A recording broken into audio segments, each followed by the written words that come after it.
sirah, tanamlah beda. Tanamlah dulu si keropok di halaman. Cabiak sirah, gatolah beda. Iya itu hati kami mangkul sana.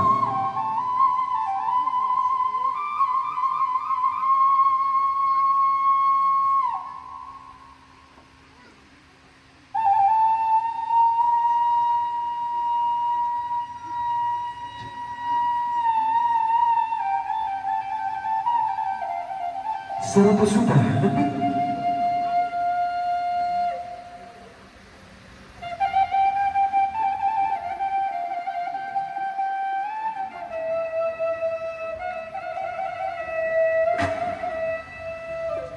Halo, Cik.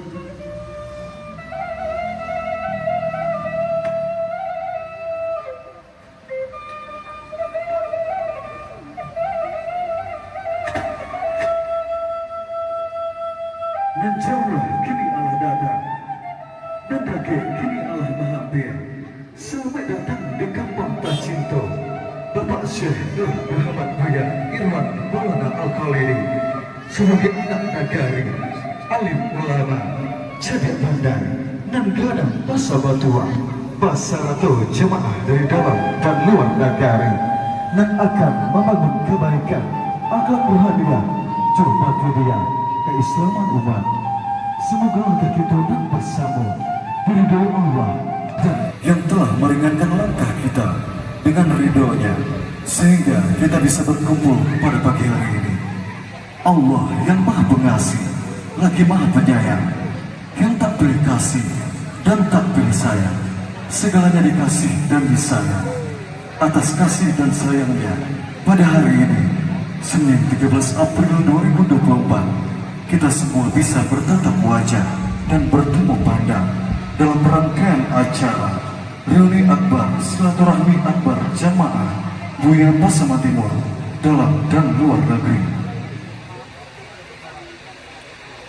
Hadirin tamu yang berbahagia, daun-daun tak akan mungkin terjatuh jika tidak ada yang menggerakkan.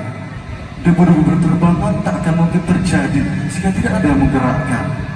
Ombak yang menggelung lautan pun tak akan mungkin terjadi jika tidak ada yang menggerakkan. Maka sudah sepantasnya atas izin Allah lah kita dapat bergerak dan bertemu pada hari yang berbahagia ini. Salawat serta salam semoga senantiasa tercurah limpah kepada sosok teladan yang membawa perubahan besar bagi dunia, sosok yang akan selalu menjadi panutan dan rahmat bagi semesta, yakni baginda Nabi Muhammad Sallallahu Alaihi Wasallam. Hadirin temu dengan berbahagia, hendaknya kita bersyukur pada hari ini kita masih diberi kesempatan dan kesehatan untuk bisa saling bertatapan wajah dan bertemu pandang untuk menjalin tali silaturahmi. Kita persilakan kepada Bapak Syekh Nur Muhammad Buya Irwan Maulana Al-Khalili beserta istri dan rombongan yang bisa menuju ke atas pentas dan duduk di tempat yang telah disediakan.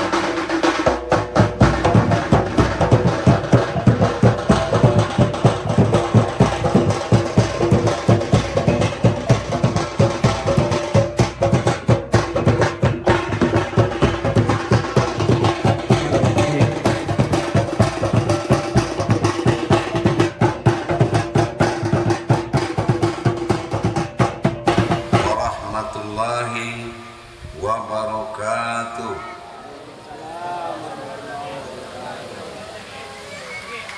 Alhamdulillah, alhamdulillahi rabbil alamin. Assalatu wassalamu ala asrafil anbiya'i wal mursalin Sayyidina wa maulana Muhammadin. Ashhadu an la ilaha illallah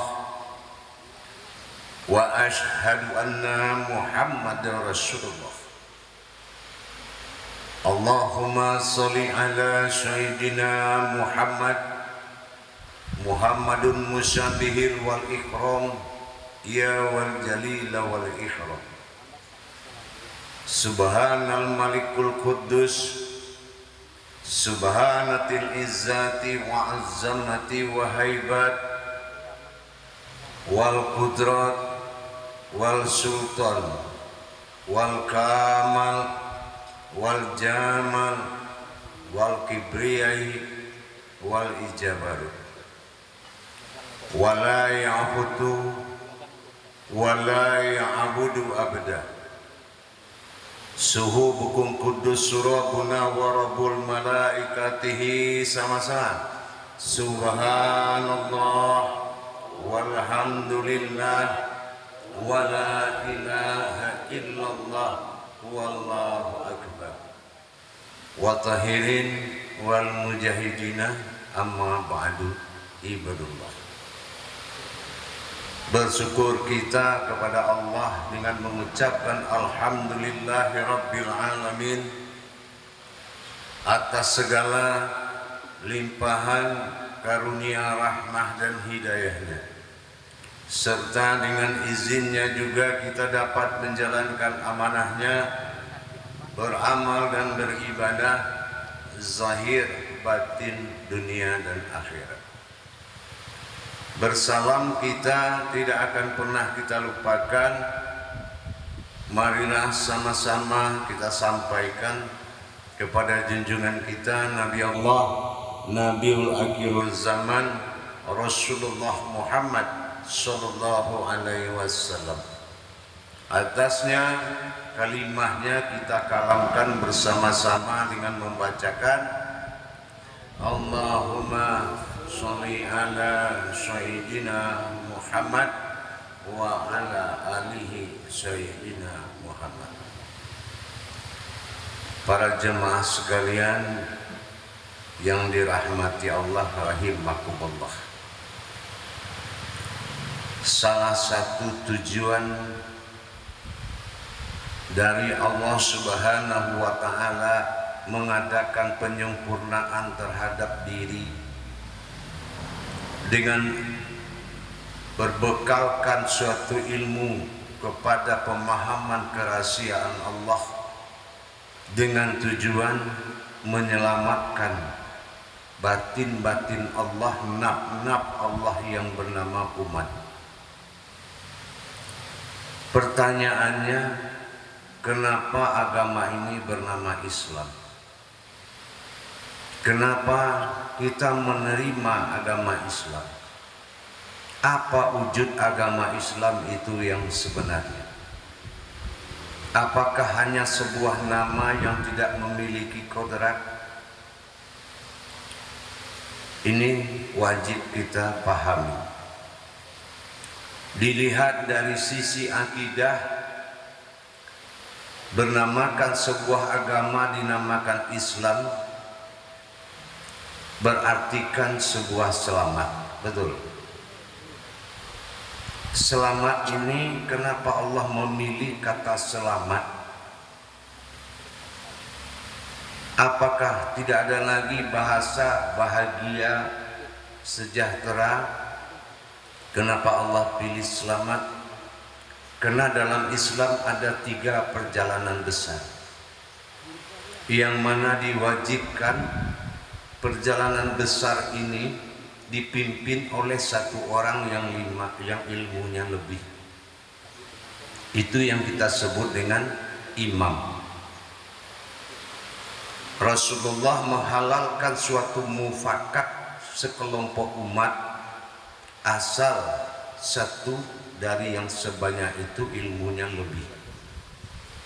Berarti di dalam pernyataan ini kita lihat di dalam masjid, yaitu adanya satu orang yang dimajukan menyatakan ilmunya lebih. Kita lihat kenapa Islam ini berhafalkan sebuah arti, yaitu selamat. Islam perjalanan 3 kodrat besar, yang mana inilah yang menjadi perhatian kita, terutama yang akan menempati barisan terdepan yang menjadi satu orang yang ilmunya lebih. Betul. Kalau kita tidak bisa menyelamatkan umat, bagaimana bisa kita yang terselamatkan? Kita lihat perjuangan perjalanan umat untuk saat ini. Kesalahan di dalam perbuatan agama bukan menjadi dosa lagi, tapi sudah menjadi kodrat. Berarti tingkat kesalahan itu sudah terlalu besar. Islam disebut dengan kalam din. Din berarti Islam, yang berartikan selamat.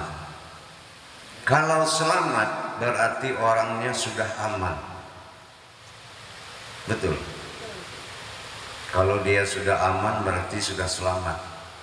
Kalau dia belum sampai ke titik aman berarti dia belum selamat. Ya ayyuhallazina amanu, wahai orang-orang yang beriman, tetapi tidak imanu, tapi malah artinya ayatnya amanu. Apakah mungkin Allah salah tulis? Kok imanu menjadi amanu? Ingat, perbuatan Allah kepada diri melahirkan keganjilan terjadi dalam ayat. Tapi perbuatan diri kepada Allah adalah ayat-ayat yang sempurna. Tapi perbuatan Allah kepada diri dilahirkan dari ayat yang kurang disempurnakan. Kenapa? Karena Al-Quran itu milik orang berilmu. Sebelum ada ilmunya dia tidak bisa baca Al-Quran. Dapat ayat tidak melahirkan arti. Jadi kalau kita sudah melihat keselamatan yang diutamakan, ternyata sekarang ini terbukti gagalnya manusia, kebanyakan umat mendapatkan keselamatan itu. Semakin dia rajin beragama, melaksanakan agama, semakin mengkhawatirkan hidupnya. Permasalahan semakin banyak, kesusahan semakin membesar. Kenapa? Titik-titik menyelamatkan diri di dalam Islam itu dia tidak paham. Bahkan banyak yang melakukan sholat tanpa Tuhan. Kalau sholat tanpa Tuhan, ini adalah kegagalan. Tidak hanyalah falah lagi, tidak tercapai sebuah kemenangan. 3 langkah di dalam Islam bernamakan Islam atau selamat dalam kodrat alif lam mim. Perjalanan Allah, perjalanan alam, dan perjalanan umat.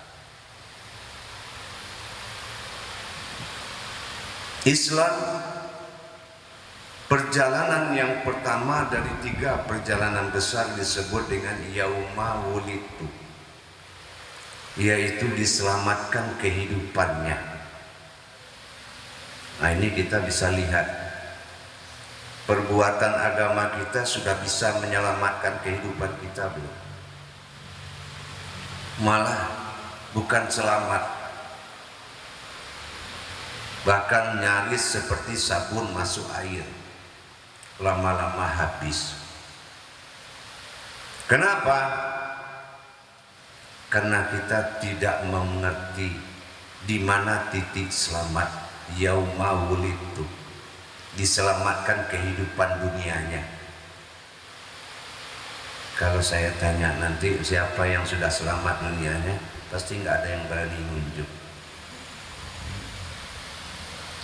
Yang kedua, yauma mumitu, diselamatkan kematiannya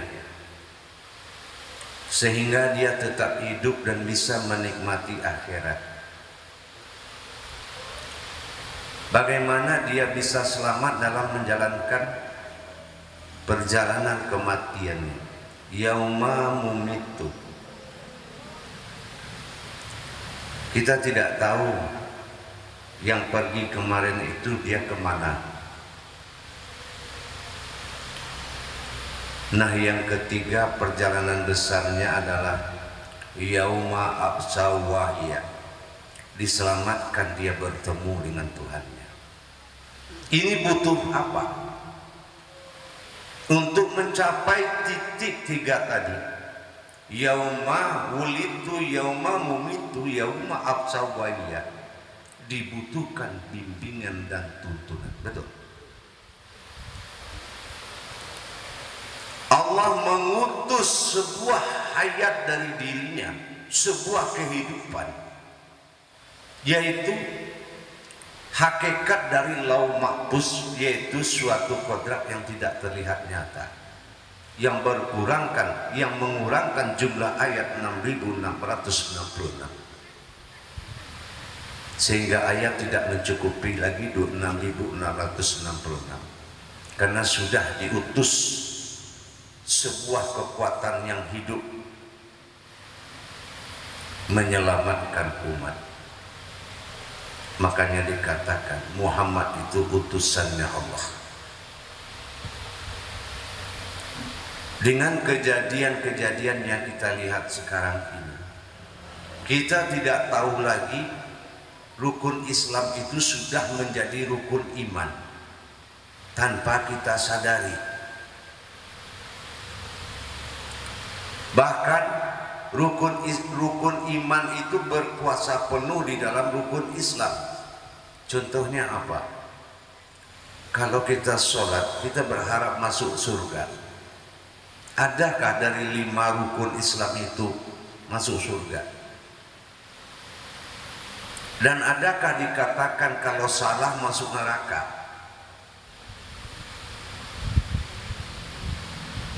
Akhirnya kita mendapatkan suatu ketakutan masuk neraka, berharap masuk surga. Maka kita sholat, gugurlah yang dikatakan lillahi ta'ala. Kalau lillahi ta'ala sudah turun derajatnya menjadi nawaitu, maka sholat itu adalah gerakan amaliyah, bukan gerakan ibadah. Dengan kita lihat kenyataannya, umat-umat sekarang, saudara-saudara kita yang ada di luar sana, pergi berjudi ke masjid. Tahu nggak berjudi? Memperjudikan dirinya ke masjidnya Allah. Apa perjudiannya? Kerjakan aja, terima nggak terima urusan Allah. Maka dikatakan suatu harapan berhubungan batin antara diri kita dengan Allah, dengan soluhu doib, yaitu sholat, itu gagal. Batin kita tidak tersambung kepada Allah, maka gerakan ibadah menjadi gerakan amaliyah. Disinilah terpanggil kita belajar bagaimana kita mengembalikan isi daripada amaliyah itu, yaitu ilmu. Kalau gerakan amaliyah ini tidak mengandung suatu hakikat, belum dikatakan itu namanya ibadah. Tidak mungkin hanya dengan berdiri ruku sujud maka sampai kepada Allah. Apa bedanya berdiri ruku sujud di luar sana dengan berdiri sujud di dalam masjid? Kalau kita tidak mampu melihat dan mengimani apa di balik gerakan itu, maka itu belum dikatakan ibadah. Kita belum aman, ya, kita belum aman. Ya ayyuhallazina amanu. Jadi kita mau tanya, seperti apa yang dikatakan orang yang sudah aman itu? Kalau dia bilang ya ayyuhallazina amanu pada Al-Quran, berarti ada ya orang aman. Berarti ada juga yang tidak aman. Wahai orang-orang yang beriman tetapi amanu. Nah kita lihat, amanu itu adalah aminun. Aminun itu amanah. Amanah itu imanah. Imanah itu aman. Jadi orang yang percaya kepada amanahku, maka amanlah dia. Aman apa? Aman dari api neraka? Tidak, bukan itu maksudnya. Aman dari dosa? Tidak. Sudah aman dapat pahala? Bukan. Bukan itu yang dikatakan aman. Aman adalah suatu kodrat yang dituntut oleh Allah, dasar kembali kepadanya, dasar dekat dengannya, yaitu al-am'an, suatu batin yang terlihat. Berderajatkan an pada diri hakikat dinamakan rohani an, berkitabkan Al-Quran bernamakan an-nas. Begitu juga dengan am, dari kata aman. Am itu apa? Kenapa dikatakan am itu wujud yang terlihat? Karena am itu adalah alif awalnya, mim belakangnya, ar-Rahmanir Rahim. Berarti ar-Rahman 4 pada kodrat diri. Ada kulit dalam kulit, ada tulang dalam tulang, ada darah dalam darah, ada daging dalam daging. Bukanlah kulit asalnya kulit, bukanlah tulang berasal dari tulang. Kita belum mendapatkan titik aman. Ini yang dikatakan Ar-Rahman Ar-Rahim. Untuk merubah Ar-Rahman dengan Ar-Rahim, Ar-Rahman an, Ar-Rahim am. Betul? Betul tidak? Berarti an am. Sudahkah kita punya kodrat seperti itu? Sudahkah kita menjadi kodrat seperti itu? Siratal ladzina an'am. Asal kamu singkirkan kemanusiaanmu, maka aku adalah suatu wujud batin, am yang terlihat. Ta'ala Tuhan ihim berupa diri. Maka kitabnya adalah wujud, disebut dengan Fatihatun Nasun. Itulah diri an'am, diri bersifatnya Allah, berkodrat menjadi diri. Ini yang dikatakan aman. Berarti 3 perjalanan besar tadi sudah mendapatkan suatu keamanan, suatu keselamatan.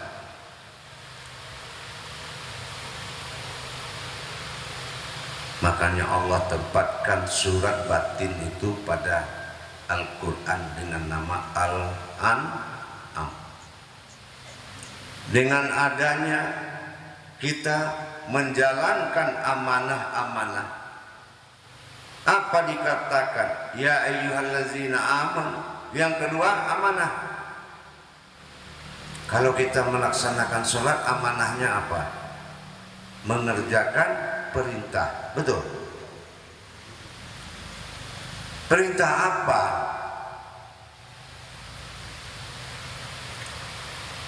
Pasti ada perintah di dalam sholat itu.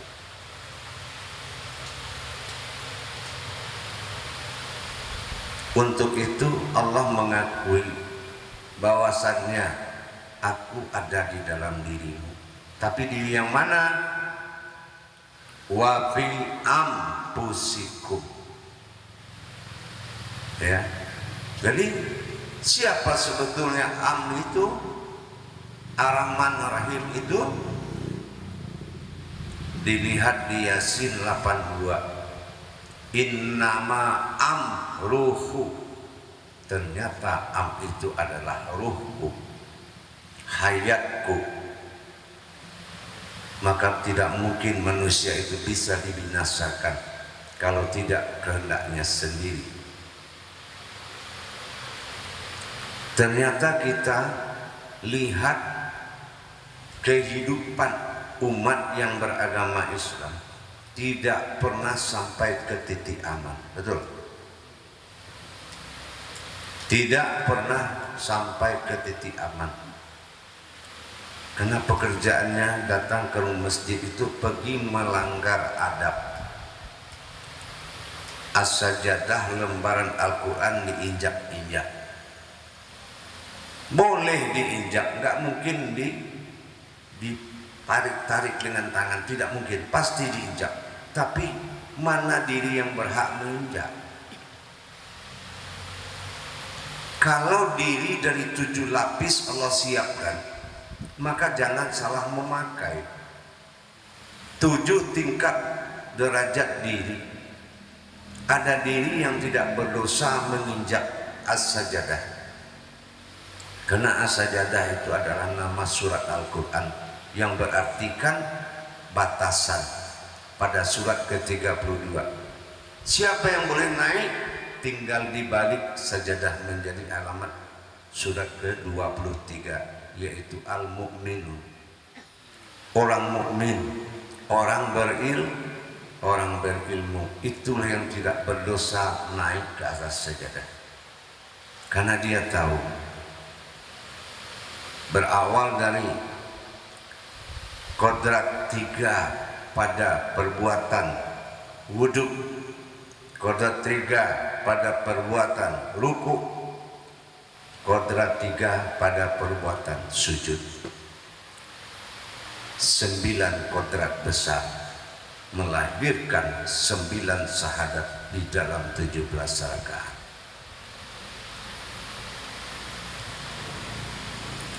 Dan apakah mungkin bahasa menyembah itu bisa dibuktikan? Tidak. Kalau di dalam Islam adalah perjalanan diri menuju Tuhan. Kalau dalam alam penyembahan diri tidak berjalan. Makanya kalau dalam iman agama lain dia tidak memperjalankan diri, karena yang menyembah dengan yang disembah itu ada 2. Engkau di sana, aku di sini. Itu namanya menyembah. Tapi Islam tidak disahadatkan baru lahir, karena Islam itu adalah kodrat diri. Kodrat diri. Hidupnya Al-Quran pada diri menjadi humul ayat pada alam. Nurani panggilan jasad asal ruh, makanya jadi adalah induk hidup dari sekalian alam. Harusnya kalau alam ini melihat jasmani kita, dia sangat patuh dan mengikuti, karena sumber kehidupan alam pada nurani, nur asalnya pada semua ruh, berkodrat pada jasad. Tapi ternyata jasad itu dihabisi oleh alam, dijepit di musibah, ditimbun dengan tanah.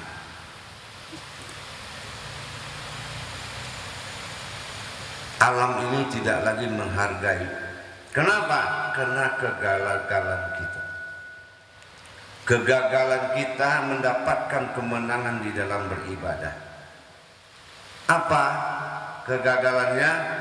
Tubuh bisa berdiri, tapi kamu tidak mampu mendirikan sholat. Mendirikan tubuh kamu mampu dari duduk berdiri, tapi mendirikan sholat kamu tidak paham. Makanya kamu kalah, hanya agar kalah. Kamu tidak mendapatkan kemenangan. Kamu tidak bisa membedakan mana yang mengerjakan dengan mana yang mendirikan. Kegagalan itu tidak mendatangkan nikmat besar, tidak mendatangkan perhatian rezeki. Wa mimma razaqnahum yunfiqun. kamu gagal mendapatkan kemenangan dan kamu tidak mungkin dia datangkan oleh nikmat rezeki.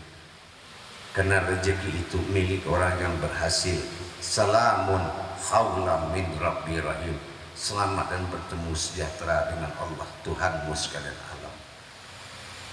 Ini kita gagal.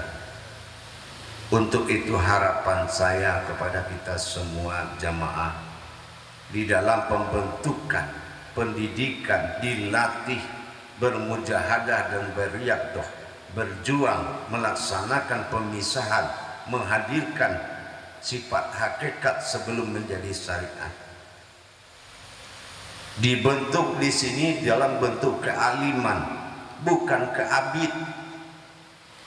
Kalau keabid atau sifat abid ini adalah orang yang menjadikan ibadah itu persemedian, menjadi ilmu kebatinan, bukan menjadi tajalli atau dasar bertajalli kepada Allah. Kita dibentuk di sini alim. Apa yang dibentuk kealiman? Bukan kebaikan, tetapi mendapatkan kebenaran dari alif lam mim atau alim, menjadi suatu imaminullah wal kitabihi fil syaratin al waliun, menjadi kitab yang hidup yang diutus. Inilah membuka kewalian yang sedang ente semua jalani. Ini adalah makom tumbuhnya hayat daripada ilmu dalam dada. Maka dikatakan setiap rantau atau tanah itu memiliki derajat, memiliki keramat, dan setiap air dalam laut, laut dalam berbentuk air itu memiliki kesaktian. Kalau kita hidup setingkat alam, kesaktian itu memang kita butuh. Tapi kalau kita hidup setingkat daripada hayatnya Allah, maka inilah yang dikatakan keramat. Jadi para jemaah sekalian, 3 perjalanan besar inilah misi utama dari kita yang lagi dibentuk untuk menyelamatkan umat, sehingga selamatlah yang dikatakan yauma wulitu, selamat ke dunia ini, selamat yauma wulitu, tidak ada yang alami susahan. Banyak orang cerita ngaji, yang ngaji tinggal ngaji, ilmu, derajat, tingkatan, makrifat, kehidupan syariat. Nah, nanti disalahkan lagi kajian. Bilanglah kaji yang tinggi. Yang tinggi itu bagi orang yang pendek. Yang kuat itu bagi orang yang lemah. Dia merasakan kajian itu besar bagi orang yang kecil. Kalau kamu mengalami kesulitan di dalam mengamalkan, itu lebih bagus karena akalmu dan nafsumu sudah lelah mengikuti. Teruskan saja, hawa dingin itu akan datang mengiringi perjalanan rohani, kesejukan. Contoh kita mau kusuk, kalau kita kusuk pasti miring seperti orang ngantuk. Ya, ini mana yang kusuk, ngantuk apa kusuk? Betul. Oh Buya, saya tadi malam sampai nyungsep Buya, kepala sampai ke sajadah, ekor ke atas. Nah itu namanya fana. Nah, itu katamu. Orang yang di dalam masa fana bukan orang yang lari dari kesadaran, tapi dia lupa dengan segalanya saking menikmatinya. Itu yang dikatakan kusuk. Bahkan dia lupa dengan dirinya saking dia kusuk. Makanya Rasulullah bilang, katakan bahwasanya kalau kamu tidak tahan susahnya belajar, tahanlah pahitnya hidup. Nah, banyak kan jemaah-jemaah yang memilih pahitnya hidup karena nggak sabar, lama betul belajarnya. Sebetulnya bukan lama belajarnya, sebagian jemaah itu tidak menerima keputusan Allah terhadap dirinya, terlalu menutup diri dan tidak berani yakin menyatakan apa yang disampaikan Allah. Wa ra'aitan anna syafil aindun khatrah ba'da zirun ala fil arrah mansifatin ala bin arrah wal khulutin hayatun ala min narah. Artinya apa? Kalaulah kamu bergerak itu mengatakan gerak itu hidup, melihat itu hidup, mendengar itu hidup, berkata itu hidup. Kamu adalah hidup, bukan kehidupan. Tapi karena kita tidak punya kemampuan pemahaman, akhirnya kita menjadi kehidupan agama. Apa kehidupan agama? Kalau lagi ke masjid rame-rame, indah dilihat dari jauh. Oh, udah putih-putih semua. Itu kehidupan.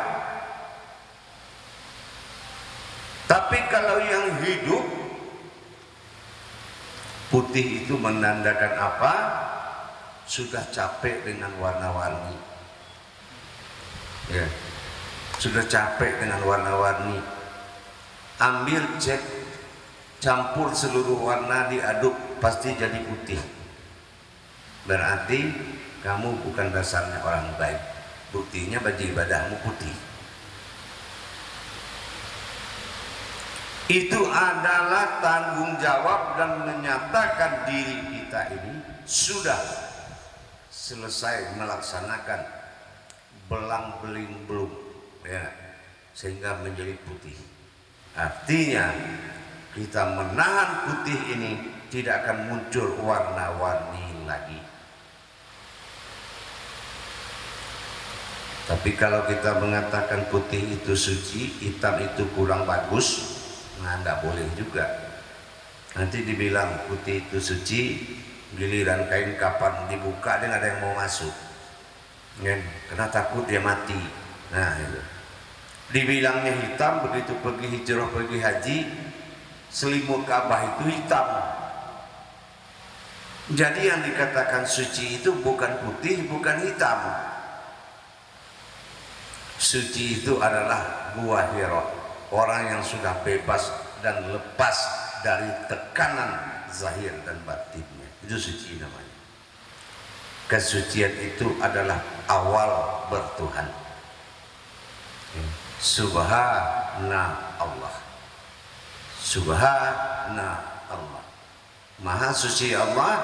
Tapi dalam hijaiyah mengatakan sesungguhnya aku adalah Allah.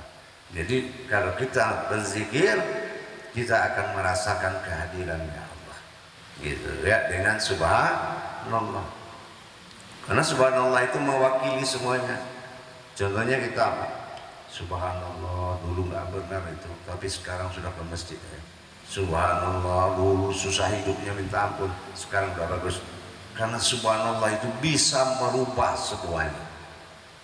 Dengan hanya subhanallah bisa merubah semua keadaan. Nah gitu ya. Jadi para calon-calon yang dikatakan Amirul Mukmin, pemimpin diri, saya harapkan datanglah hati nuranimu itu untuk berpikir dan merasa ibadah kepada sesama. Jangan merasa enak hidup melihat orang tak mampu beribadah. Jadi tolong buka mata hatimu, kasihanilah orang rajin tapi nggak pernah dapat nilai. Ya, ke masjid dia rajin tapi nilainya nggak ada. Nah itu. Kenapa? Dia orang tapi di mata Rasul dia domba. Domba itu apa? Mengikuti saja, apa mana diseret dia ikut. Itu yang dikatakan Muhammad memelihara domba. Ternyata kita masih dombanya Muhammad. Kenapa? Ya karena orang ruku kita ruku, orang sujud kita sujud, orang duduk kita duduk, orang pulang kita pulang. Nah itu berarti tidak ada nilainya. Jadi harapan saya ke semua jemaah yang ada ini, tujuan kehadiranmu di makom Pasaman ini adalah tumbuhnya ruh ilmu itu di diri saya di Pasaman ini. Maka Pasaman ini menjadi makom, ya, bukan kampung tetapi makom, ya, tumbuhnya hayat gitu. Jadi harapan saya setelah kita laksanakan kewajiban berjamaah nanti malam, bertawasulan jamaah, bertausiah dan bertawasulan, sebagai bonus kerajinan silakan menulis keinginannya dan namanya. Nanti siapkan catatan itu pada satu lembar kertas, dikelola oleh Khalifah. Nanti kan kita minta kepada Allah apa maumu. Nah itulah bonusnya, ya. Jadi satu persatu keinginan itu akan dibacakan dan akan kita lakukan, ya, kepada Allah. Mudah-mudahan pulang dari Pasaman ini sudah melihat kenyataannya, itu insya Allah. Jadi harapan saya kepada semua jemaah, bertahanlah kamu dalam susahnya belajar daripada kamu tidak belajar sama sekali. Biarlah susah belajar daripada kamu mendapatkan balasannya harus tahan hidupnya susah. Paham kira-kira semuanya? Baik, insya Allah mudah-mudahan nanti malam awal kamu mengumandangkan bergabung kodrat karomah ayat antara dirimu dengan marwah Pasaman ini, maka kamu sudah masuk ke silsilah, ya, ke silsilahnya, ya, nah mazhabnya, ya, mazhabnya Pasaman. Maka kamu apabila kamu mengadakan perbuatan yang memalukan, berarti kamu sudah mengotori Pasaman ini. Kamu siap dengan segala resikonya. Jadi ini adalah puncak kebenaran. Orang hanya pakai foto yang matinya tahun 1200 sekian, dijadikan guru, dicium-cium foto itu, ya, masih aja dijabah Allah doanya. Kenapa? Yakin itu tidak perlu lama, yakin itu sekali. Sholat itu takbir sekali. Hanya dengan satu takbir nyatalah umat dan mana Tuhan dipertemukan dalam satu pelukan. Itu ya. Jadi harapan saya kepada kita semua, jangan salah niat dalam belajar, ya. Kita dibentuk adalah mendapatkan kealiman untuk turun sebagai keulamaan umat. Maka dikatakan alim ulama. Begitu. Insya Allah jamaah sekalian, kita cukupkan sampai di sini pemahamannya. Karena apabila kita tidak tahu tujuan belajar, maka kita ibaratnya kalau kita makan lupa berhenti, ya. Kalau lupa berhenti, yang menanggung akibatnya siapa? Kan yang makan. Nah, tahu kalau kita belajar, tahu kita lagi ditunggu oleh umat-umat yang terlena di dalam kesalahan, yang selalu berbuat salah ke dalam masjid.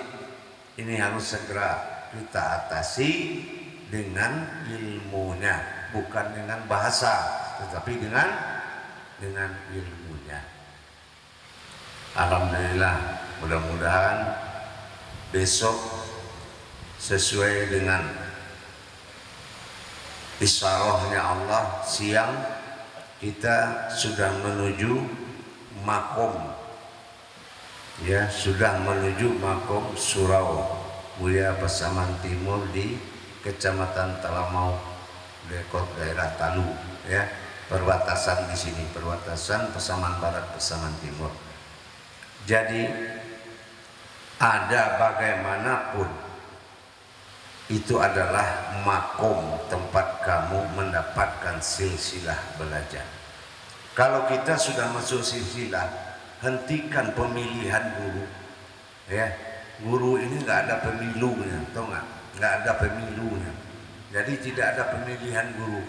Kalau kita sudah masuk ke ranji mazhab, itu akibatnya baiknya marwah seluruh kodrat-kodrat alam Pasaman ini akan menjadi kodrat pembantu atau aras dirimu. Jadi kamu itu bukan jemaah, yaitu jemaah liar yang belajar sana capek pindah lagi cari guru lain, pindah lagi. Enggak, kamu sudah masuk dalam struktur kewalian, sudah masuk ke dalam struktur kewalian. Ingat itu, agama bukan pilihan, ya, tapi diri adalah pilihan agama. Itu paham? Baik, para jemaah sekalian, mungkin perlu nanti setelah acara ini, saya harapkan nanti di saat hari baik, bulan baik ini menjadikan silaturahim ruhaniyah kita, bukan jasmani lagi tapi ruhaniyah. Ini adalah keputusan seseorang belajar di jalan Allah, yaitu belajar mencintai dirimu melalui orang lain. Orang lain itu adalah buah cinta dirimu. Jadi jangan kamu sakiti orang lain. Apabila kamu sakiti, kamu adalah umat yang munafik. Kamu belajar tentang Tuhan, tapi pekerjaanmu menyakiti umat Tuhan. Gitu ya. Saya harap seperti itu nanti, insya Allah di dalam mengadakan silaturahim ini dengan kita saling bermaafan sesama jemaah, karena kita takut kain putih kita ini kotor, ya, itu oleh praduga dan prasangka sesama jemaah. Dan yang terakhir saya pesankan, yang jamaah melakukan pelajaran di grup harap memilah-milah, ya, harap memilah-milah. Apa yang dipilah? Keyakinanmu tidak akan menjadi keyakinan orang lain. Keyakinan orang lain tidak akan menjadi keyakinanmu. Ingat itu. Jadi harapanmu adalah dirimu sendiri. Berjamaah itu adalah adab, ya. Nah, coba orang paling hebat juga berjamaah itu dalam amaliyah. Kita masih bisa menyusun jamaah dalam berilmu. Itu kan dibutuhkan hati nurani yang paling dalam. Jadi belajarlah kita mencintai sesama kita. Artinya dalam bentuk yaitu saudara kita sendiri, gitu ya. Jadi kalau harapan ini memang kita jalankan, Pasaman ini menjadi jaminanmu, ya. Kamu bukan murid liar, kamu punya mazhab di Pasaman dan memiliki makom surau yang kapanpun kamu bisa, kamu boleh datang. Nah begitu. Nanti akan saya siapkan fasilitas untuk bertawakul, beriktikaf semua di surau kecil itu kan kita siapkan, ya. Maka kalau dikatakan bahasa sini surau, nah itu artinya bukan masjid, ya. Surau itu kalau dalam bahasa apa namanya dalam bahasa kejawaan apa namanya pondok ya, semacam pondok itu. Jadi di situ adalah tempat berdirinya yaitu ibadah sa'diyah, ibadah tidak langsung. Nah gitu, jadi tidak digunakan ibadah sahadah gitu ya. Jadi disitulah Masjid Tholabul Ilmi namanya. Nah, kalau di situ disebut dengan surau. Jadi insya Allah besok siang jemaah sudah kita berangkatkan menuju daerah Kecamatan Talamau Talu siang bersama kendaraan, tapi jalannya bagus ya. Tidak masuk kampung keluar kampung, masih di jalan hitam dah. Nah setelah itu nanti barulah hal-hal yang berhubungan dengan kepribadian yang akan diselesaikan secara kekuatan Allah. Silakan tetap, bagi yang tidak lagi ada kegiatan lain sudah bisa kembali ke tempat masing-masing insya Allah. Demikian para jemaah sekalian, semoga sami'na wa ta'na dalam menjalankan amanah ini insya Allah berkah. Akhirul kalam wa billahi taufiq wal hidayah. Wassalamualaikum warahmatullahi wabarakatuh.